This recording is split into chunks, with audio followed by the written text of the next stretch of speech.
परवरदिगार आलम आज हैं तेरे हम। इनकलाबी के साथ मैं हूं शाहिद नज़ीर चौधरी। आज आपको मैं सुनाने लगा हूं शम्मी कपूर साहब के हवाले से कि उन्होंने ख़ास तौर पर हर एक डायरेक्टर से ये डिमांड की थी, म्यूजिशियन से कहा करते थे कोई नया रफ़ी लाओ, कोई नया रफ़ी लाओ, क्योंकि रफ़ी साहब जो थे उनके मेंटोर बन गए थे। उन्होंने एक चुलबुले अदाकार को जो आवाज़ दी थी और 50 से ज़्यादा गाने सिर्फ शम्मी कपूर के लिए गाए थे और फिर उन गानों के ज़रिए से उन्होंने शम्मी कपूर को एक सुपरस्टार एक्टर बनने में मदद दी थी। जो अंदाज़ था शम्मी कपूर का, वैसा गाना, उस अंदाज़ में गाना, उनकी हरकतों, उनकी शख्सियत के मुताबिक गाना, ये सिर्फ मोहम्मद रफ़ी ही कर सकते थे। और रफ़ी साहब को याद करके शम्मी कपूर हमेशा रो भी दिया करते थे।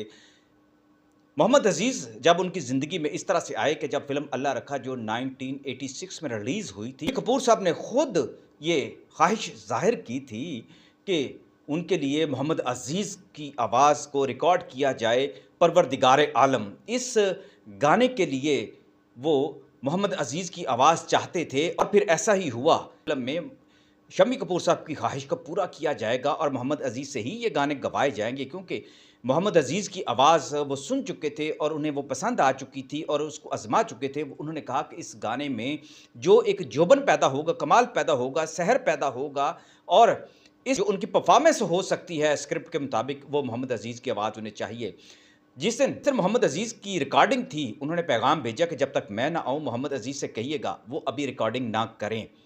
ये बड़ी अजीब और अनहोनी सी बात थी मोहम्मद अज़ीज़ के लिए भी, लेकिन ये भी आज़ाद से कम बात न थी कि मोहम्मद अज़ीज़ के लिए खुद शम्मी कपूर आए। स्टूडियो में जब पहुँचे तो उनके साथ उनके सर्वेंट भी मौजूद थे, असिस्टेंट भी मौजूद थे। उन्होंने हाथों में खाना उठा रखा था। वो खाना लेकर उन्होंने मोहम्मद अज़ीज़ को दिया और कहा, गाने से पहले अगर आप खाना चाहते तो खाइए, अगर गाने के बाद आप खाना चाहते हैं तो मैं आपका इंतज़ार करूँगा इधर ही बैठकर और आपकी रिकॉर्डिंग सुनकर ही जाऊँगा मैं। मोहम्मद अज़ीज़ बड़े परेशान हुए कि अपने दौर का इतना बड़ा लेजेंड अदाकार जो है वो स्टूडियो के अंदर मौजूद है, तो इसकी क्या वजह हो सकती है? उन्होंने पूछा कि ऐसी क्या वजह है कि आप स्टूडियो में बैठकर मेरा गाना सुनना चाहते हैं? तो शम्मी कपूर कहने लगे, शायद आपको ये बात मालूम नहीं कि मेरा जो भी गाना रफ़ी साहब गाया करते थे, मैं उस दिन स्टूडियो आया करता था और मुझसे वो पूछा करते थे कि इसमें मेरी परफ़ॉर्मेंस कैसी होगी और मेरा स्क्रिप्ट कैसा है और मेरी हरकत व सकनात कैसी हुआ करती थी। मैं रफ़ी साहब को वो सारा कुछ बताया करता था, अपने जज़्बात और अपने खलंडरेपन और इमोशनल और रोमांटिक जितने भी मेरे मूड होते थे उस गाने के अंदर, या जो भी गाना जैसा होता था उसके मुताबिक उनको स्क्रिप्ट के मुताबिक, स्क्रीन प्ले के मुताबिक मैं उनको बताया करता था कि ये चीज़ें हैं। तो मोहम्मद रफ़ी साहब पूरी उस गाने के अंदर मेरे मिज़ाज को, मेरी हरकतों को, मेरी शख्सियत को जो है समो दिया करते थे और फिर वैसा ही गाना गाया करते थे। मोहम्मद अज़ीज़ कहने लगे, मैं मोहम्मद रफ़ी नहीं बन सकता, लेकिन मैं कोशिश करता हूँ, अगर आपको लगे कि मैं उस आहंग के साथ नहीं गा सकता जो आपकी शख्सियत के साथ मुताबिकत रखता है, तो आपने मुझे टोक देना है, रोक देना है। अब ये एक बड़ी अजीबो-गरीब सिचुएशन थी। ये काम असल में म्यूज़िक डायरेक्टर का होता है कि उसको अपने किस सुर लय के मुताबिक गाना गवाना होता है और उसी में फिर एक्सप्रेशन भी दिलवाने होते हैं। लेकिन वो दूसरी तरफ शम्मी कपूर साहब थे जिनका ख़ानदान भी म्यूज़िक को बड़ी अच्छी तरह समझता था। राज कपूर आखिर उनके भाई थे, जो खुद भी बहुत अच्छे म्यूज़िक डायरेक्टर थे और गाने खुद अपने पास बैठकर कंपोज़ किया करते थे, करवाया करते थे। तो ये हुनर जो था शम्मी कपूर के अंदर भी मौजूद था और शम्मी कपूर के अंदर ये अज़ाफ़ी हुनर था कि वो हर गाने पर जिस तरीके से अंदाज़ करते थे, वो उनके लिए अमर हो जाया करता था। अब ऐसा हुआ कि मोहम्मद अज़ीज़ साहब ने ये गाना शुरू किया और मोहम्मद अज़ीज़ साहब ने कुछ देर के लिए आँखें बंद की, ऐसे जैसे कोई तपस्या कर रहे हों, ज्ञान ले रहे हों, और उसके बाद उन्होंने गाना शुरू किया। पूरा गाना जो है 2-3 टेक के अंदर जो था कंप्लीट हो गया और शम्मी कपूर साहब ने उन्हें बिल्कुल नहीं रोका।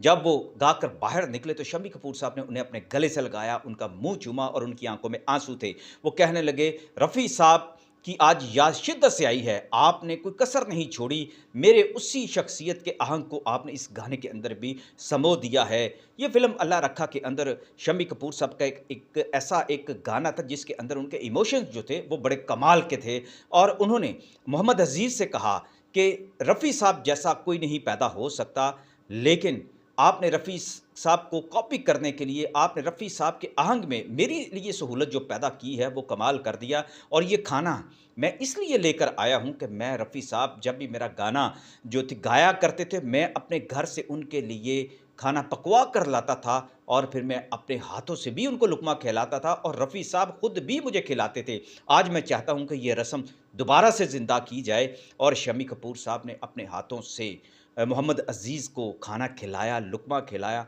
और वो खाना खाकर मोहम्मद अज़ीज़ कहा करते थे कि शम्मी कपूर साहब के घर का खाना मैंने जब खाया तो मुझे ऐसे लगा कि मोहम्मद रफ़ी साहब के घर का पका हुआ खाना है और मेरे लिए एक तबर्रुक है। और जब भी मैंने फिर शम्मी कपूर साहब के लिए गाना गाया, वो हमेशा स्टूडियो में आ जाया करते थे और कई बार ऐसा हो भी जाता है कि मैं वो भूल जाता कि उनकी सिचुएशन क्या है, उनका अंदाज़ क्या होगा। हालाँकि उस दौर में शम्मी कपूर साहब बूढ़े हो चुके थे और करैक्टर रोल्स में आया करते थे, लेकिन वो उनको समझाया करते थे कि रफ़ी साहब होते तो इस गाने के अंदर क्या कमाल करते, किस तरह का वो लौच पैदा करते या किस तरह की आवाज़ के अंदर इमोशंस पैदा करते, तो मोहम्मद अज़ीज़ वैसे ही अपने अंदाज़ को इख्तियार करते थे और कहा करते थे कि शम्मी कपूर साहब ने मुझे बहुत रहनुमाई दी। शम्मी कपूर के लिए उन्होंने बहुत सारे गाने गाए, जिस तरह दूसरे गुलकारों के लिए भी, लेकिन वो इस बात को हमेशा आज़ाद समझते थे कि मुझ पर शम्मी कपूर साहब ने अपने उस दौर में आकर मुझे एक ऐसे राज से, एक ऐसे हुनर से आशना कर दिया था, जो अगर मैं ना अपनाता तो शायद मैं नाकाम हो जाता।